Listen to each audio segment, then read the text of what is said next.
Vítejte na sérii webinářů o dvojazyčné Montessori. Dobrý den, jsem Amy z bilingvního Montessori. Jsme tu, abychom vás podpořili při budování silnějších dvojazyčných programů.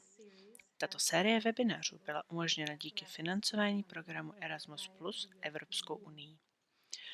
V tomto webináři budeme sledovat cestu jedné z vedoucí školy na její cestě zavádění dvojazyčného Montessori programu v průběhu 10 let. Dozvíte se o výzvách, kterým čelila v nelehké realitě, o kompromisech, které někdy musela dělat, o důležitých hodnotách, které promyšleně stanovila jako základ a o krásném rozvíjejícím se procesu, který vedl k dobře zavedené škole, kterou dnes provozuje. Ukáže vám některé podpůrné organizační nástroje, které jsou součástí našeho průvodce procesem navrhování, aby vám pomohly na vaší vlastní cestě. Nyní mám to potěšení představit vám Lucy Welsted, majitelku a ředitelku Mezinárodní školy Montessori Cordoba a skupiny Vzdělávání pro život. Lucy vyrostla v anglickém Yorkshire ve velmi jednojazyčném prostředí. Během 20 let, kdy pobývala v Cordobě, se naučila španělsky prostředím imerze. Z vlastní zkušenosti ví, jaké to je přizpůsobit se a osvojit si nový jazyk.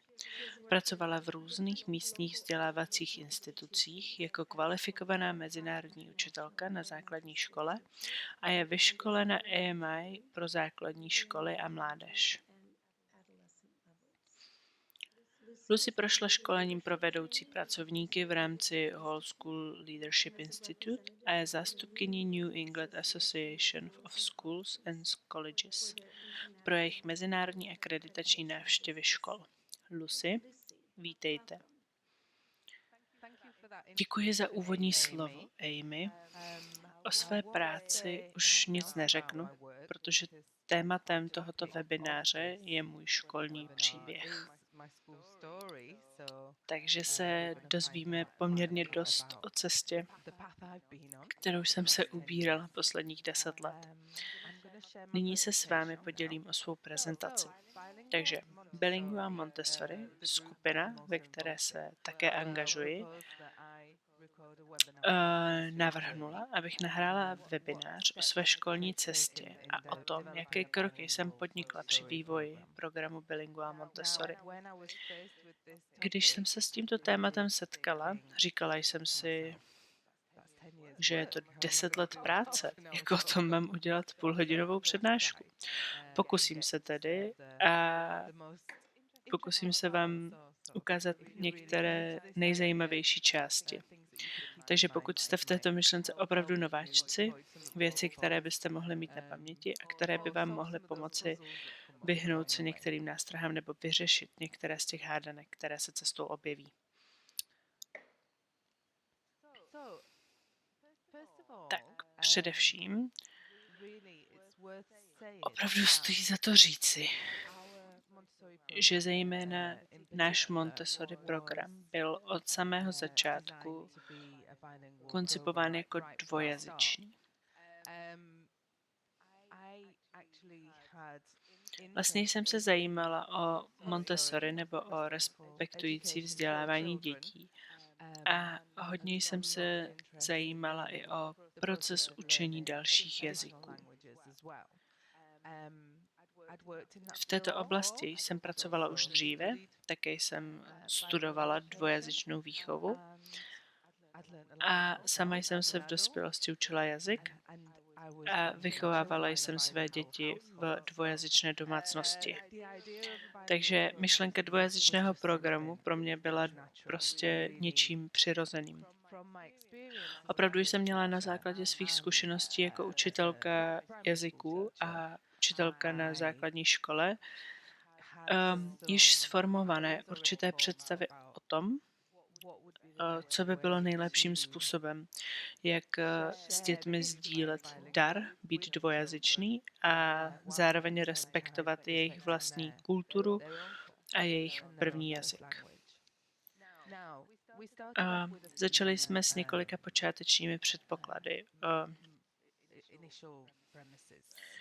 s věcmi, o kterých jsme věděli, že chceme dělat. No, to my jsme vlastně já, protože na začátku jsem byla jen já a můj manžel, který naslouchal všem mým nápadům, takže takhle to začalo. Věděla jsem, že chci vytvořit silný a autentický Montessori program. To jsem ještě nevěděla, jaké potíže nastanou při skloubení dvou myšlenek, jak vytvořit silný a autentický Montessori program v dvojjazyčném prostředí. Už před 10 lety jsem si asi myslela, že prostě povedeme hodiny v angličtině a bude to imerzní prostředí a děti se budou učit, ale zároveň budou svobodné, protože je to Montessori třída a víte, na cestě se objeví spousta věcí, které znamenají, že se musíte rozhodnout. A jen zopakuji, že myšlenka respektující kultury dětí byla pro mě důležitá. Vím, že v okolí je spousta škol, které žijí v jakési bublině cizích škol a rozhodně jsem cítila, že je důležité, aby děti cítily, že jejich vlastní jazyk a kultura mají stejnou hodnotu, v našem případě anglicky mluvící škole, jako angličtina. Takže jsem si byla jistá, že nebudu dělat nic takového, jako že bych zakazovala používání prvního jazyka mezi dětmi ve třídě nebo například na zahradě. I ze zkušenosti mých vlastních dětí a ze zkušeností, které jsem získala v práci, mi připadalo jasné, že skvělá doba pro učení prvního jazyka je v prvních 10 letech. Když mluvím o raných letech, myslím tím od 0 do 6 let. Bylo mi tedy zcela jasné, že to bude doba pro imerzní program. Pod pojmem imerze mám na mysli, že každodenní život dětí probíhá v angličtině, nebo že dospělí, kteří děti doprovázejí, mluví po celou dobu anglicky, až na některé výjimky. A také pro mě bylo velmi důležité, aby učení dětí bylo relevantní a smysluplné, což souvisí s myšlenkou respektování kultury a prvního jazyka dětí. Ale také to znamená, že jsem rozhodně chtěla, aby učení se jazykům bylo pro děti něčím užitečným.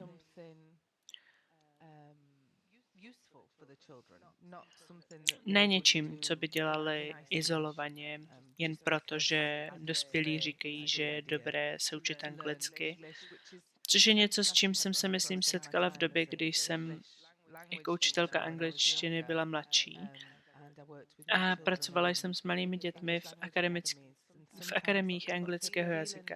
A někdy jsem měla pocit, že prostě nevědí, proč to musí dělat. Takže to samozřejmě ovlivnilo jejich motivaci. Takže jsem opravdu chtěla najít způsob, jak překonat i tuto překážku ve výuce jazyků. So I knew I wanted to create a strong, authentic Montessori program from nothing. So it definitely wasn't a small task, and my own resources were fairly limited, but luckily my partner, my husband, decided that we'd use what little money we had to invest in me starting a little school, a little nursery school, and we rented a place in town that was sort of the ground floor of some flats, and it had a little garden area outside, which was quite unusual for this type of building in Cordoba. So I was very pleased when we got that place, and I started thinking about how I could make this Montessori program happen. you know, we needed the environment, as I said. We found that lovely space. Materials, I remember at first, everything seemed so expensive. And it really felt like it was all coming out of, you know, my family income pocket. So it was definitely tough and quite scary at the start. One of the most important things you need are guides and assistants to help you. And I'll go into that a little bit more on one of the following slides. And of course you need children. You need parents to trust your new program with their most beloved, their children. I've chosen some of these photos and I had a great time going back through the files, looking at these old photos to put in this presentation. I included this one here, which is me reading a story to a group of children I managed to convince to come in off the street. This was when we first opened. Or we first, I don't think we'd even opened. I think we'd rented the place, but we hadn't officially opened, and I was just trying to stir up interest in the local community. So I'd put some signs outside saying, come in, I'll read a story to your kids. And so that was, it was interesting seeing that old photo. We didn't have anything, you know, just a chair. I saw these lovely photos of some of our first children in our infant community. We started with an infant community because it's easier in Spain. I know that's not the normal way to do things in Montessori. Normally you start with Children's House, but in Spain it's just easier to operate as an infant community in terms of licensing and regulations. So that's why I started with the infant community level. And I also had my own children. My youngest daughter was that age, so I really wanted her to attend. And here are some of the first children. Take a look at this little girl called Carolina. She's coming up again later, that's what I'm saying. Remember her face. And here's Lolo, he's still with us as well. These children are now 10. This is one of our first infant community photos, and our wonderful guide Denise, who's still with us, but now in Children's House. Our assistant. Yeah, it was really nice seeing these photos.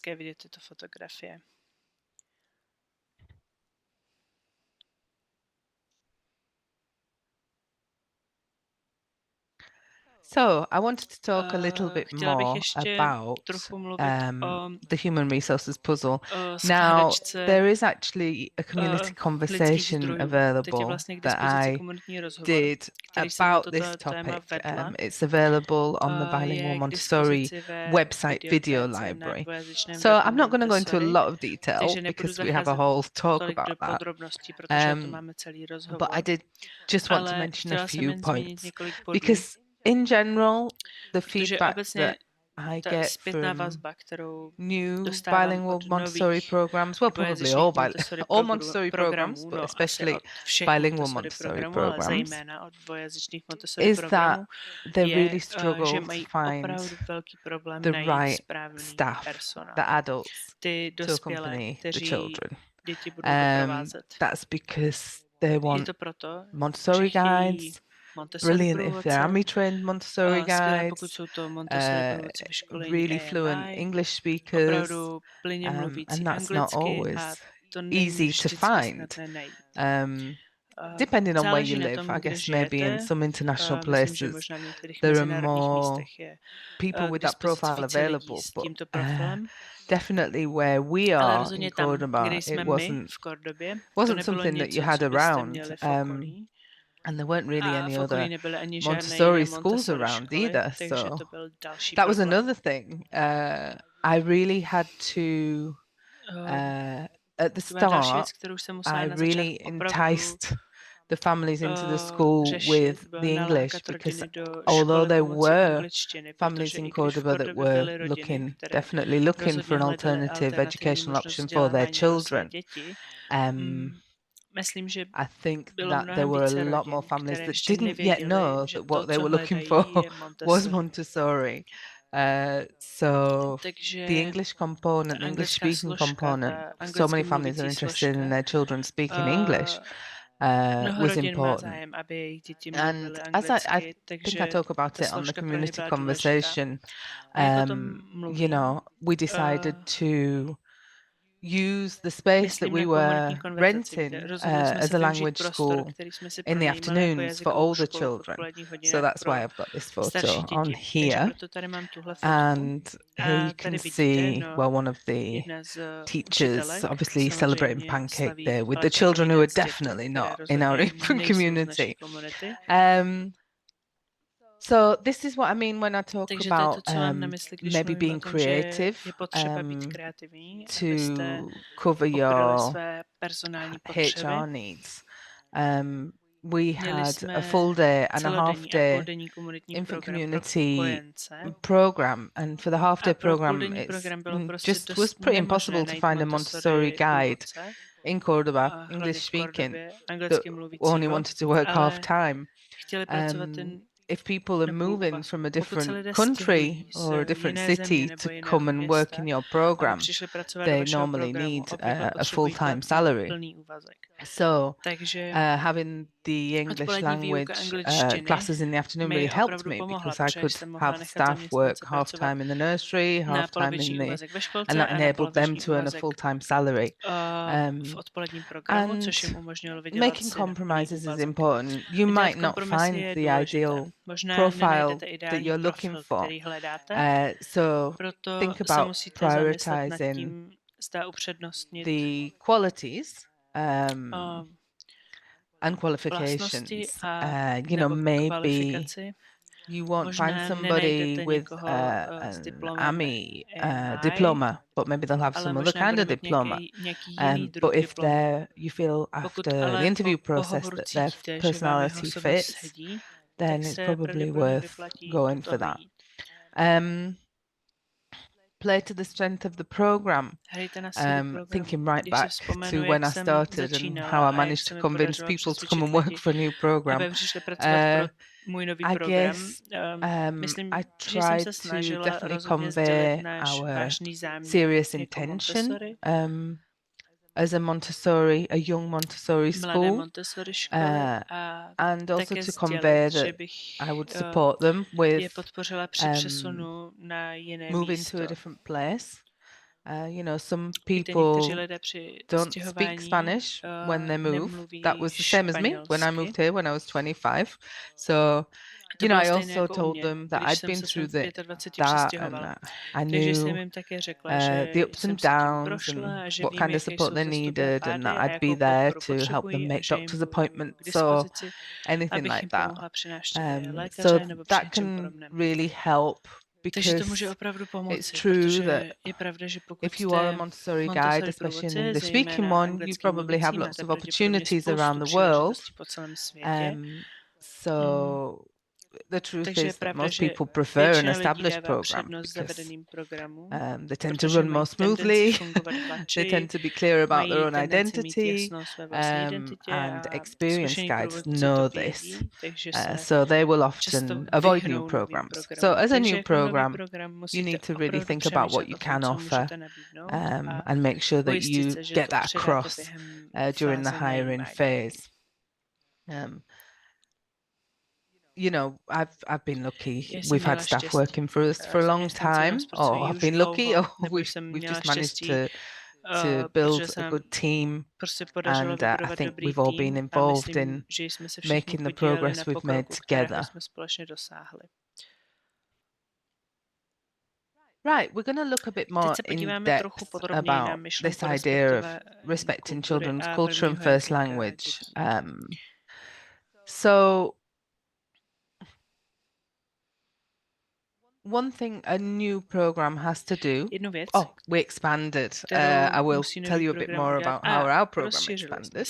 Povím vám trochu o tom, jak se náš program rozšířil. We'd had our infant community for a year or so, and the parents were very happy, and I spent time telling them about Montessori. I arranged parent education evenings so that they could learn a bit more about it, and that definitely piqued their interest, and they were interested in their children continuing in the children's house. So I remember them saying, when are you going to open children's house? Takže si vzpomínám, jak říkali, kdy otevřete children's house? Proč nemůžete otevřít children's house? A já jsem musela říct, že ne, že si to bohužel nemůžu dovolit, že jsem dala všechny peníze do tohohle místa. The parents may be helping out financially to find a space to open a children's house. Pomoci a najít prostory, kde by se dal children's house otevřít. Again, it was clear to us that bylo nám jasné, že Children's House should also be an immersion program to really take advantage of that stage. But strangely enough, we also decided to open elementary at the same time. This is because of I think it's a particularity in Spain, which is that when parents choose a school for their children, they choose a school for their children at 3 years old, and they expect them to stay there. And so if you open a 3 to 6 program, it's possible that parents say, well, I won't be able to get into another school when they're 6 because all the better schools will be full.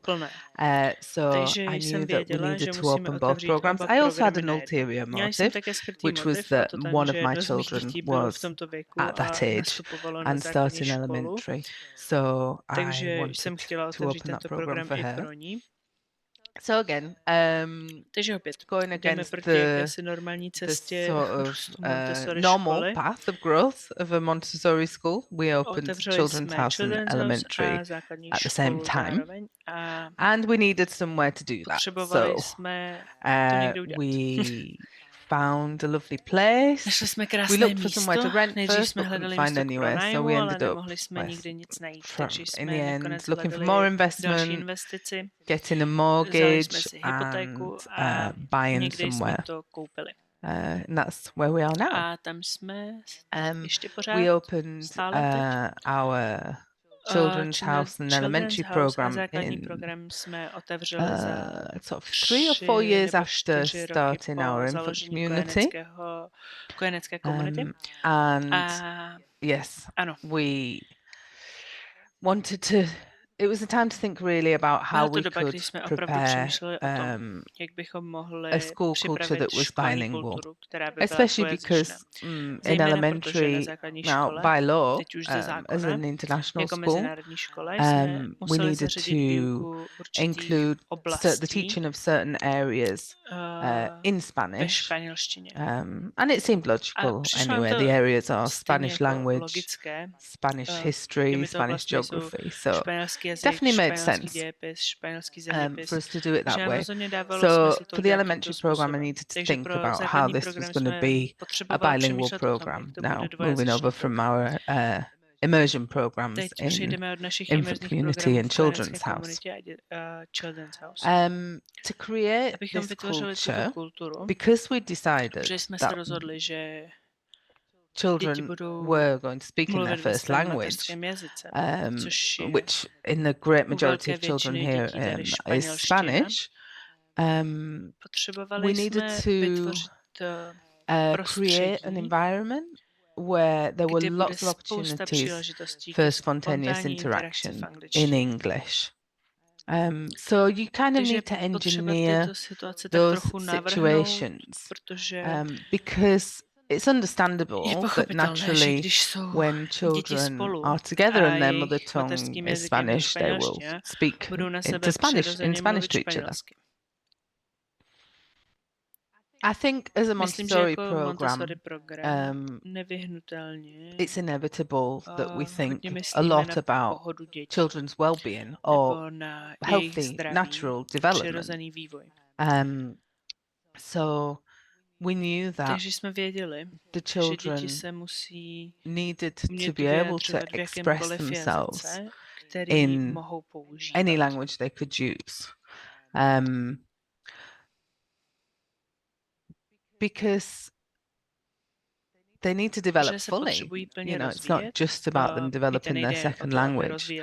And I'd seen examples in previous places that I'd worked when children were highly discouraged to speak their native language, that some children just practically stopped communicating at all.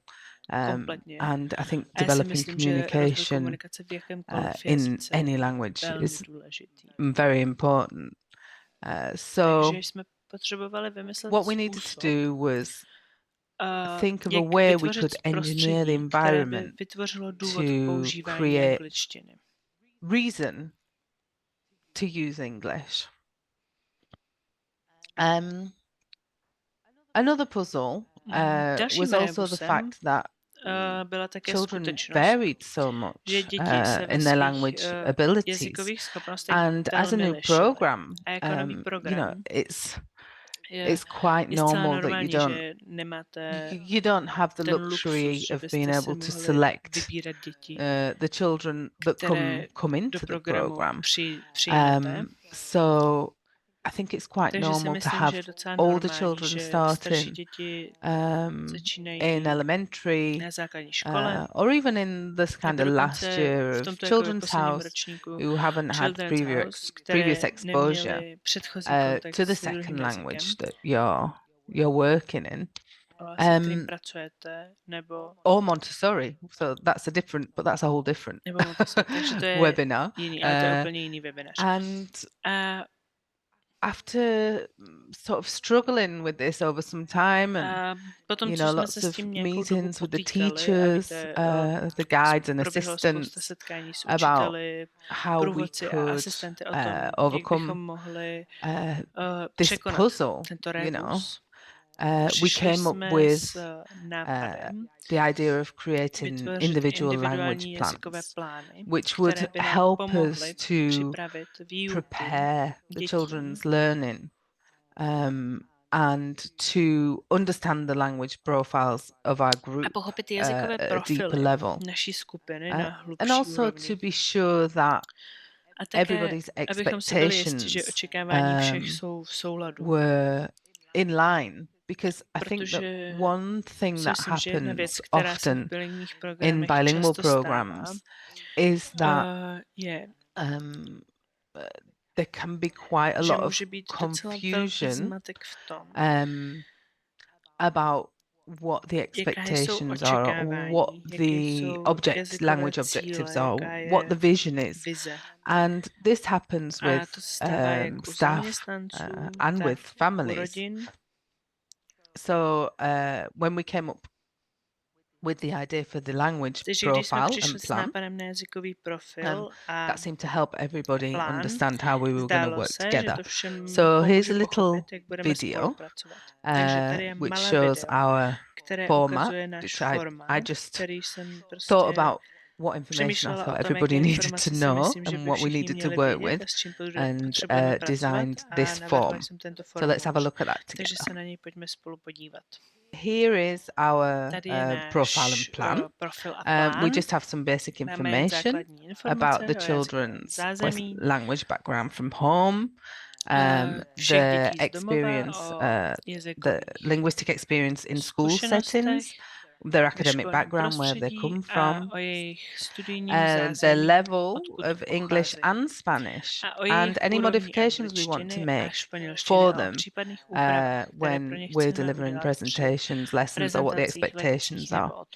Then we include a section about what the families are expecting this child to be able to achieve in the future, including what target we want them to have at the end of the level. And then this is something a bit more technical, where we evaluate what level they're at each year. kde hodnotíme, na jaké We úrovni do se a každý rok review nacházejí. mid-year and V polovině roku try děláme and see if we're revizi a really snažíme se keeping up with what we zjistit, zda expected. skutečně držíme krok s tím, co jsme očekávali. Now these language Tyto jazykové plans, we plány only use používáme them pouze for pro children děti, které who se fall vymykají outside tomu, what we call co the nazýváme regular běžnou zkušeností experience dětí of v našem children programu.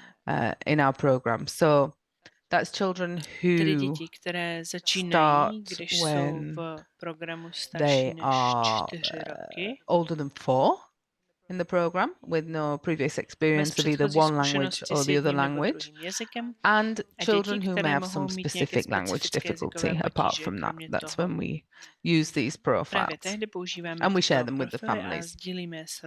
Another thing that is very important for your community is for everybody to understand what the language expectations are for the adults and the children in the environment, and what the objectives are. This is our current language policy. We're going to have a little look at it again in the video. And in this policy, you really need to be able to share with everybody in the school, the staff and the families, what your vision is, because I think that one common pitfall is people not being aligned in the vision of why we're delivering a bilingual program, how we're delivering a bilingual program, what expectations are for the children, and because it's actually quite complex to find a way of delivering authentic Montessori in a second language environment, it's important for the guides and assistants to feel clear about how they can work with the children and what's expected of their work with the children. And they're going to need support and ideas and help, not necessarily from administration, but from outside sources, from each other, and time to share their ideas and their good practice. But having a policy helps everybody to literally be on the same page. Let's have a look at the policy here. We're not going to read through it all, but I just want to show you the different parts of the policy. So we talk about how we use language around school, what the expectations are when we communicate with families. We talk about how we use our record-keeping tool. In our case, it's Transparent Classroom. What the language objectives are for the different levels we have in Community Children's House. We also include exceptions to these rules, as there will always be exceptions. In our case, for example, we recognize, as we prioritize well-being, that it's often better to speak with children in their first language, especially when they're adapting to a new environment or when they're new to the school, that sometimes really having a clear understanding of what's being said is the most important thing in an interaction. So, for example, if we're dealing with conflict resolution or something that has really upset a child, then we don't want to create that extra barrier to being able to connect and calm down and think about solutions. So that's the kind of exception we have in our policy, but it does really help everybody if you share that as an official exception. So we talk about an overview of the different areas: writing, reading, listening, and the additional areas for literacy development. It's an overview. This is not the curriculum, it's just a policy. The assessment guidelines for different areas and different levels. And then we talk specifically about the Spanish work that children do in the elementary program. So this is a quick, easy to read document that anybody should be able to read in the community. Vlastně v celé naší komunitě.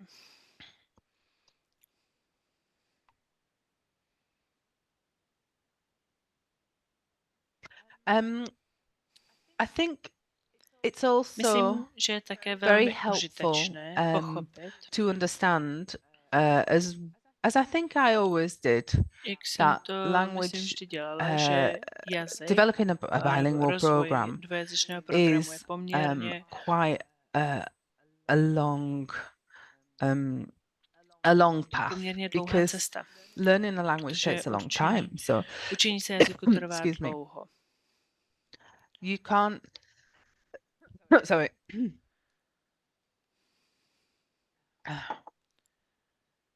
Learning a language takes a long time, so you can't expect to open a bilingual program and have a bilingual program in 1 or 2 years' time. Especially when you're from a very monolingual community, as is our case here in Cordoba in Spain. So people need to understand that it's a process. Actually, now in our program, as I said, I remember I showed you the photo of the little girl who's now 10. So she's been with us for 10 years. She's one of our upper elementary students, and it's now when we have the majority of students having been in our program for such a long time that we find ourselves having to make less and less individual adjustments for language level. So, you know, it's important to share that with the staff and the other members of your community, that it's to be expected that this will be a long-term implementation. That also makes it extra special when you eventually get there. So I wanted to go into a bit more detail now about why we decided to implement an immersion program in the early years, which I mentioned was the 0 to 6. I know that a lot of bilingual Montessori programs don't do this, and it can work very well as well in different ways.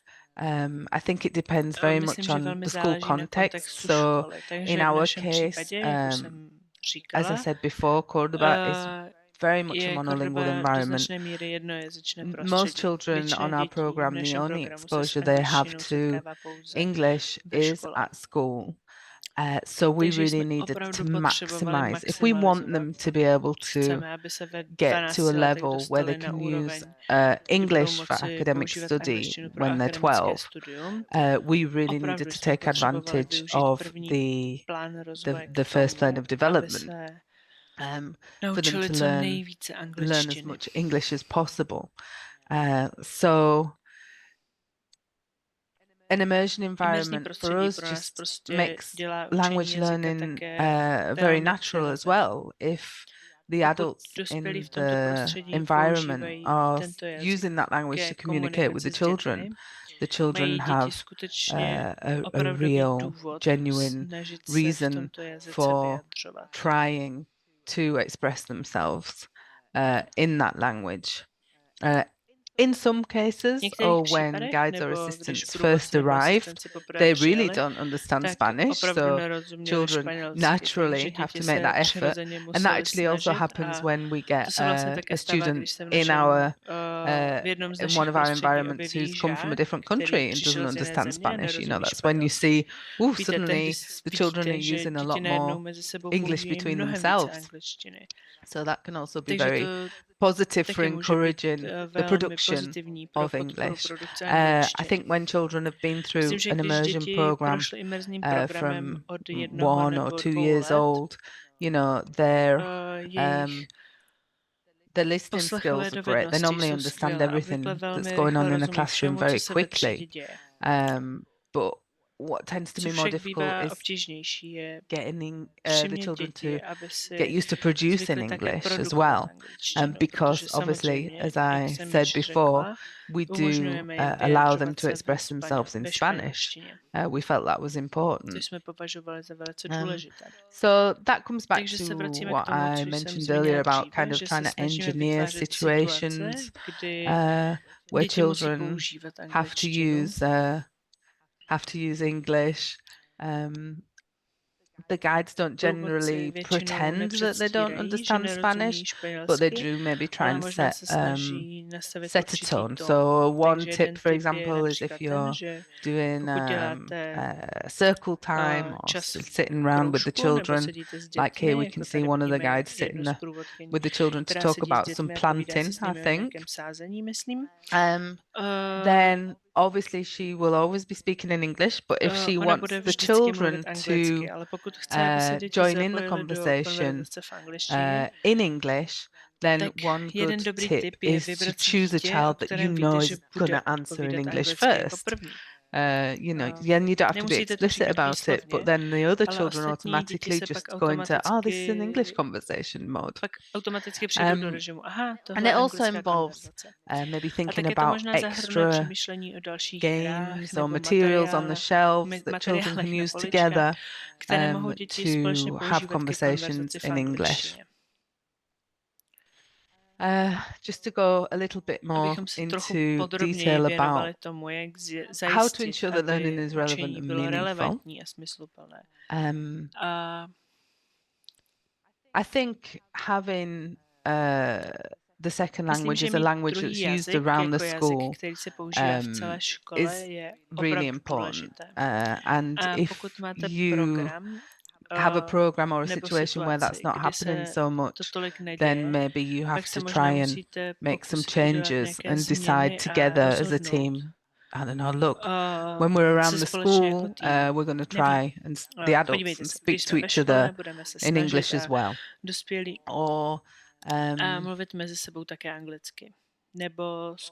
try and think of any opportunity really for the children, whether it's having maybe pen pals from another English-speaking country or not an English-speaking country, but the common language is English. And doing different projects where they're using the language to communicate something that they really need or want, which is where this little video I've got comes in. This is the recent thing we're doing. This came from one of our elementary groups who wanted more reading books. So they themselves decided that they wanted to create this little video to try and launch a book drive. So I'm going to play this little video. It's really sweet, and it shows the children using English for a project that they've designed, that they want to do. And I just wanted to let you know that this girl on the right is the little Carolina from one of the first slides. So let's see how she's grown. Oh, hello amazing parents. We have a special message for you today. We are on a mission to Máme za úkol udělat naši školní knihovnu ještě fantastičtější. Potřebujeme vaši pomoc. Je čas na kouzelnou knižní hru. Představte si všechna ta nová dobrodružství a vědomosti, která můžeme společně objevit. Proto prosím opražte své staré knihy a přineste je do školy. Naplňme naše listy, příběhy a vzpomínky. Děkujeme, že jste ti nejlepší rodiče, kteří milují knihy. Udělejme z naší školní knihovny to nejzajímavější místo.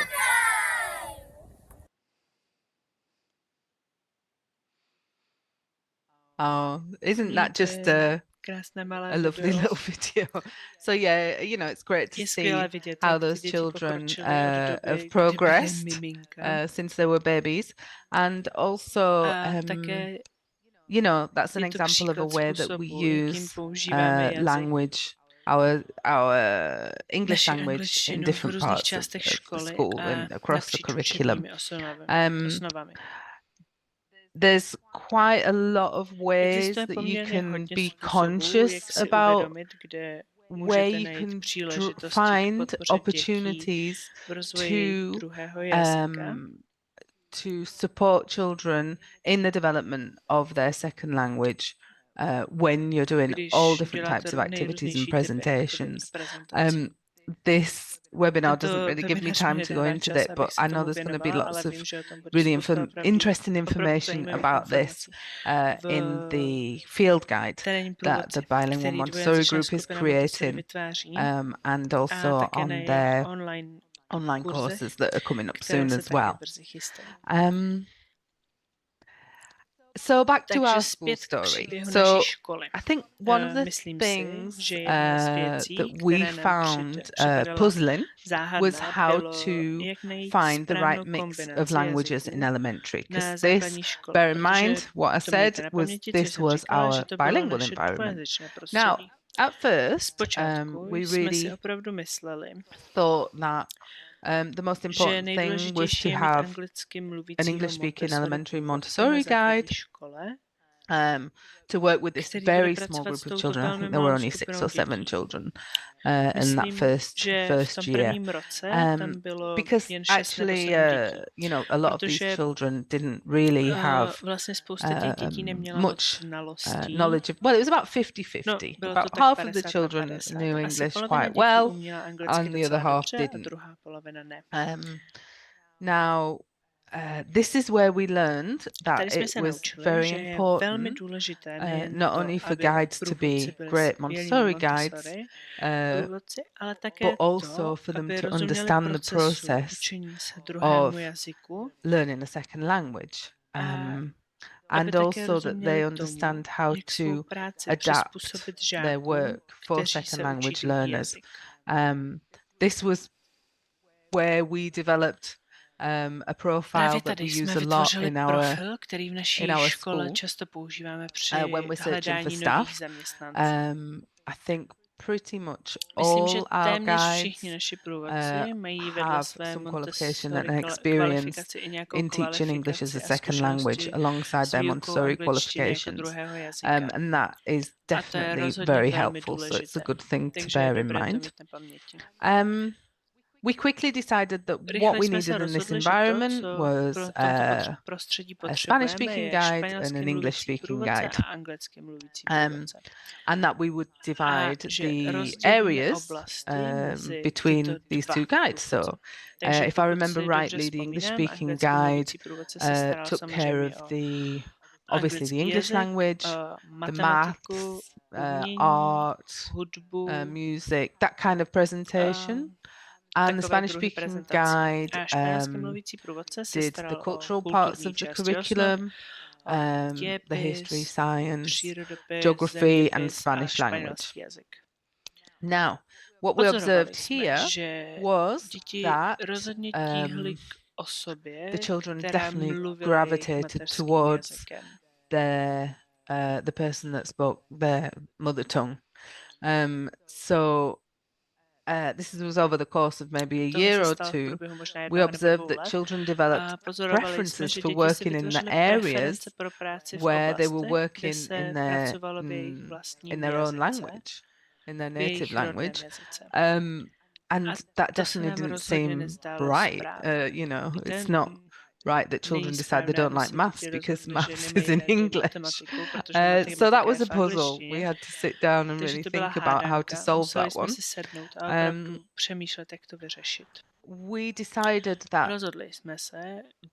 as a program that definitely had the objective of most children being able to have a good enough level of English at 12 to be able to continue their studies in English if they and the family wanted to, that in order for the children to connect with all the areas in the classroom with the same amount of passion and motivation, and also to connect with the guides. I mean, you know, the relationship that children have with the guides isn't just about presentations. It's also very important for the children to feel connected to the guides not just for presentations, but to feel that they trust the adult and can go to them with any difficulty or problem that they might be having. And we definitely didn't want language to be a barrier to this. That's why, as I mentioned before, one of our language use exceptions is moments of conflict or distress. But we were trying to think of a way to not have this kind of, I don't want to say competition, but it was like a pull in the classroom of, you know, the children would always go to the Spanish-speaking guide with all their difficulties or their questions, or just to chat with them about their weekend in the patio, you know, that kind of thing, which is all really important in building that relationship. But it wasn't happening so much with the English-speaking guides, and it just seemed like, first of all, a shame for the adults involved, but also that it was frustrating because the children weren't really taking advantage of those opportunities to practice their English communication as much as they could. So that's when we took the decision to run the elementary classrooms, really almost all in English. Bear in mind that our program has already been running for a few years as well. So we were now enjoying that situation where we have children moving up to our elementary program who have been in our infant community program and children's house, so have a strong base in English. So these factors came together when we decided to move towards this model. And that's when we decided to present all the areas in English, with the exception of just Spanish, geography, and Spanish history. And what we have now is a system where the assistants in the class are actually Spanish primary school teachers who have an excellent level of English. So they use English in all their day-to-day interactions with the children, but when they do the presentations related to Spanish language, history and geography, that's the only time that language, that Spanish is used in the classroom from the adult in a presentation. And this you know, pretty much immediately alleviated that situation of the children having preference from one guide to another, and we moved over to the system of having a guide and an assistant in each classroom.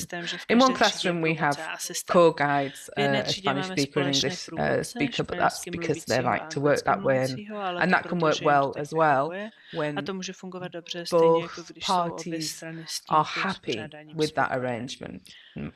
Because I do think if someone who prefers a lead guide role is forced into a co-guide role, that can obviously often be difficult to manage. It can work well and you know, be a nice environment, but it's not necessarily helping the adults in those environments to feel that they are really achieving all they want to achieve.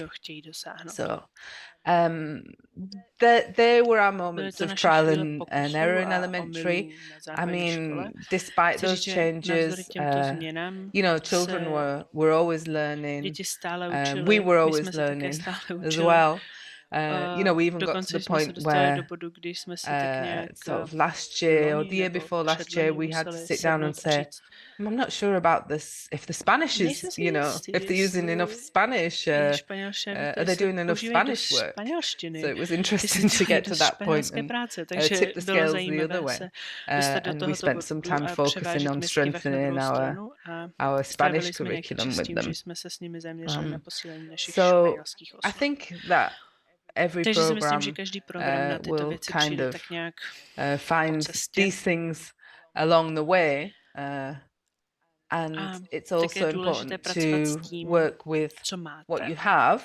As I mentioned before, we started a policy of what we call training local talent we called it. Ale But basically, we decided it was easier for us to find mid to long-term staff if there were people who were already based in Cordoba that were maybe English language teachers, but were looking for something more, looking to work in an alternative educational environment, if they were felt attracted to the Montessori philosophy, and then we decided that we would talk to them about training them to be Montessori guides, because they already had roots in the city, and that sort of helped avoid people changing and going to live somewhere else just because, you know, it's not what they expected, or they haven't made many friends in the city, or they were just passing through really for a year or two, which is all common with international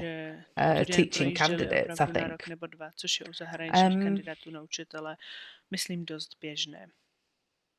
So this is our school now. In 2019, we built our new building. And that's when we managed to expand to include multiple classrooms from each level. So we now have 2 children's houses and 3 elementary environments. And we're definitely enjoying being able to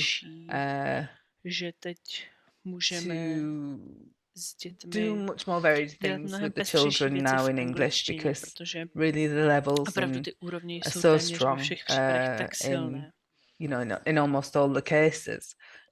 Just to encourage you all to stay positive, to always reflect on the progress that you are making, to share with your community that you know, it's not going to happen by magic. It involves a lot of time and a lot of thought and a lot of effort and a lot of patience.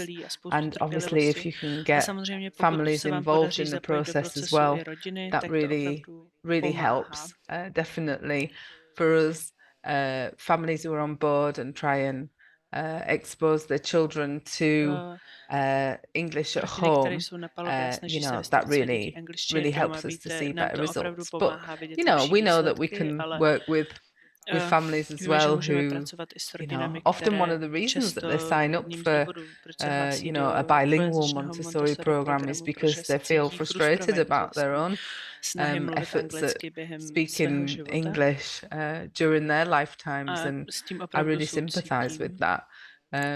I don't think I was a natural. And, you know, I learned Spanish when I was 25. Between 25 and 30, I'd say, because like I said, it's a long process. It doesn't just happen overnight. So I hope that's been helpful or inspiring. I knew there's so much to say. I tried to not to go into too much detail in any one part and give an overview, and I hope I've managed to do that. And remember, there's a lot more information to be found in all the other community conversations, webinars, the upcoming field guide, and the online courses. And I think that the support you'll be able to get from the Bilingual Montessori project will definitely be invaluable to you if you're trying to set up a new Montessori bilingual program. Thank you.